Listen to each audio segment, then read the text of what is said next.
a little bit happier? According to psychologists and research studies, there are some interesting habits that may just leave you feeling a bit more cheerful. Here are 6 helpful habits that will make your life happier.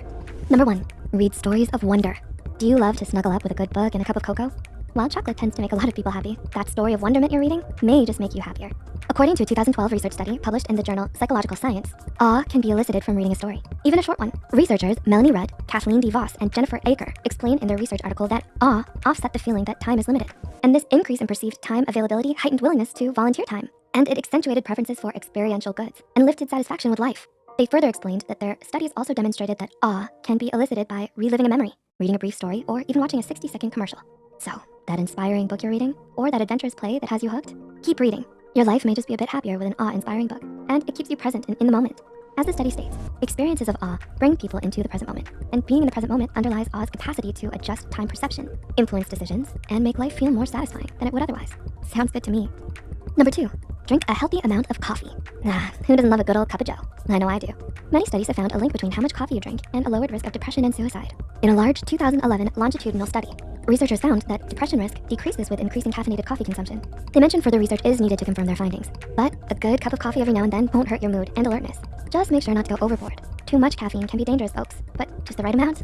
Delicious. Gotta love those mochas. Number 3, don't focus on materialistic goods. In her book, Myth of Happiness, author Sonia Lubomirsky explains that a mountain of research has shown that materialism depletes happiness, threatens satisfaction with our relationships, harms the environment, renders us less friendly, likable, and empathetic, and makes us less likely to help others and contribute to our communities.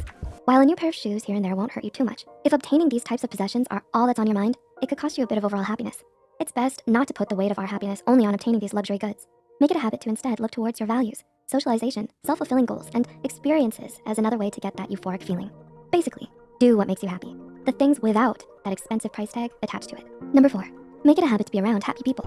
A 2008 study from the researchers and professors James H. Fowler and Nicholas A. Christakis found that if you simply live within a mile of another happy person, your happiness could increase by 25%. The researchers wanted to discover if happiness can spread from each individual and whether niches of happiness form within social networks. According to the study, people who are surrounded by many happy people and those who are central in the network are more likely to become happy in the future. Longitudinal statistical models suggest that clusters of happiness result from the spread of happiness and not just a tendency for people to associate with similar individuals. A friend who lives within a mile, which is about 1.6 kilometers, and who becomes happy, increases the probability that a person is happy by 25%. Although these effects weren't seen in coworkers, the authors also mentioned that similar results were seen with happy spouses and neighbors who are within the mile. Time to thank your friendly neighbor for lending you that cup of flour, and thank them for a bit of happiness. Number 5, join clubs and participate in cultural activities. Thinking of joining a club or snagging those tickets to your favorite concert?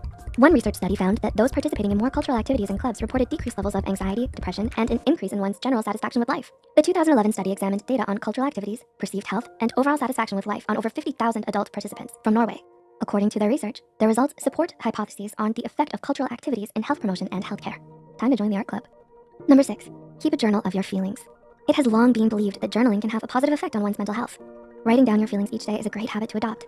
According to University of Wisconsin-Madison, health psychologist Shilag Mirgain, PhD, therapeutic journaling has proven effective in the treatment of those experiencing post-traumatic stress and trauma survivors. The benefits also extend to those living with chronic health conditions such as asthma, rheumatoid arthritis, cancer, chronic pain, and even those who are chronically poor sleepers. She also explains that there is a growing body of evidence that demonstrates the beneficial effects of writing. Just 20 minutes at a time over 4 consecutive days was associated with a decrease in health problems, such as enhancing the immune system functioning. So it might be a good idea to write a bit in your journal before bed, and then divulge into that awesome book you've been reading.